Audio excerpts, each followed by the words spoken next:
England, Chile, 71-0 Rugby World Cup Pool D, folks. That was a bit of a lopsided scoreline. Perhaps justifies me not getting up at 4 o'clock in the morning to watch this one. We'll go through some key events and stats. Apologies for the delay in getting it up, but yeah, ends up being a pretty lopsided one in the end. With Henry Arundell equaling an England try-scoring record for individual tries at the Rugby World Cup. He gets 5.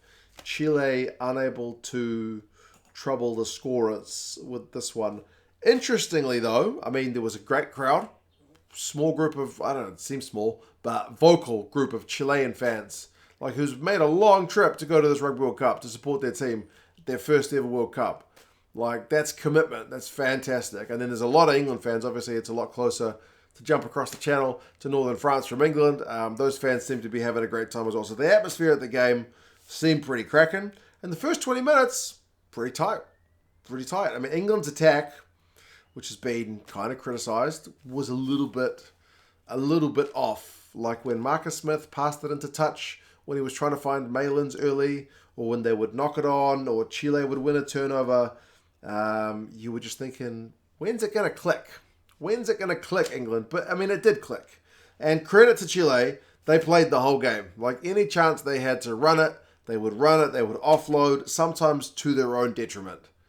Yeah, it hurt them sometimes, but yeah. Like, they made England defend early on. Like, Owen Farrell had to make a pretty nice exit kick early after Chile had hit them on the counter. So they were there to play.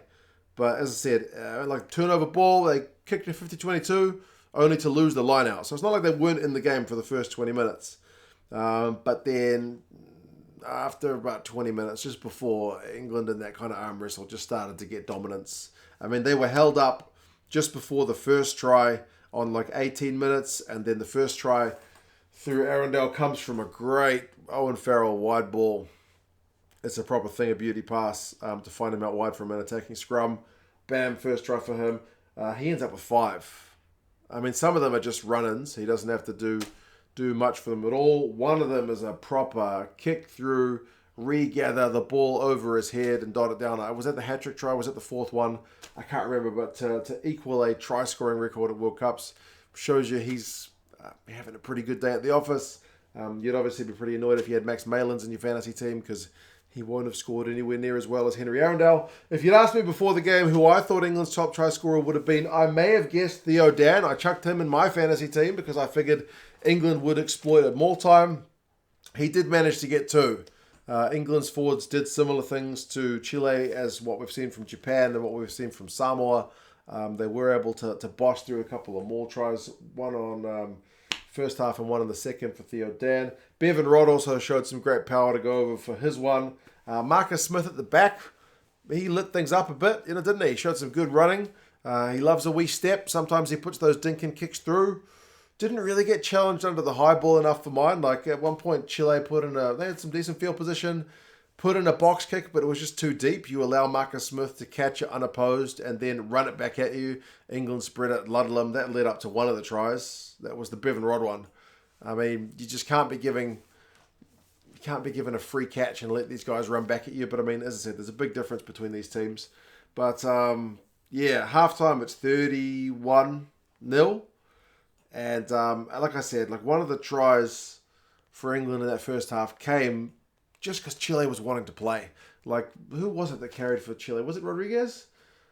Offload, like as he's going to deck, like good go forward ball, but offloads it to George Martin, an English player. So turnover ball, England just go down the other end and score. Like, you can't be giving them that kind of gift. So yeah, England have had 80 carries at halftime to Chile's 33.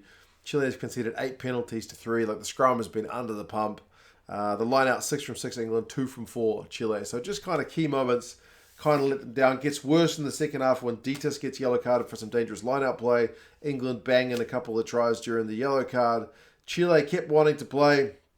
England subs come on. Looks a bit disjointed until they can kind of get things going again. Like I think the subs coming on maybe slowed things down a bit for England because they had a good 10-minute period where they didn't really score any tries. Basically, was it like from the 48-minute try to the 60th minute one? There was nothing really much doing, nothing in the 50s kind of in those minutes. But yeah, like when Chile would have their chances, like they would kick for touch 5 meters out. Their English maul defense would be great, or they would win a turnover, or Chile would knock it on. So, yeah, man. Arundell scored some pretty sweet tries. England's forwards look great. They look great at the breakdown. Their scrum looked dominant. I mean, it should in all of these aspects. But, I mean, we've got to keep it into context. Samoa and Japan have both played Chile, and the scorelines were 43-10 and 42-12. So, for England to go 71-0, it's a bit of a statement. Chile played a strong team. They didn't rest a bunch of guys like Namibia did against France the other day. So, this is encouraging. Very encouraging for England. Run meter 685 to 256. Possession 58-42. Territory 58-42. Clean breaks 15-3. Like, England can attack. Defenders beaten 28-18. Turnovers won 8-3. And Chile, 20 turnovers conceded to England's 11. So a little bit guilty of coughing up some ball. But like I said multiple times, Chile like to play. Sometimes that cost them. Smith had 2 tries, a try assist, 148 metres, 4 clean breaks, 7 defenders beaten. The fact that Arundell had 6 clean breaks and only 1 defender beaten shows you the kind of space he was able to find. It wasn't necessarily about beating a man. There was just space for him, 5 tries. Lawrence had 8 defenders beaten. Willis had 18 from 18 tackles in a big defensive shift.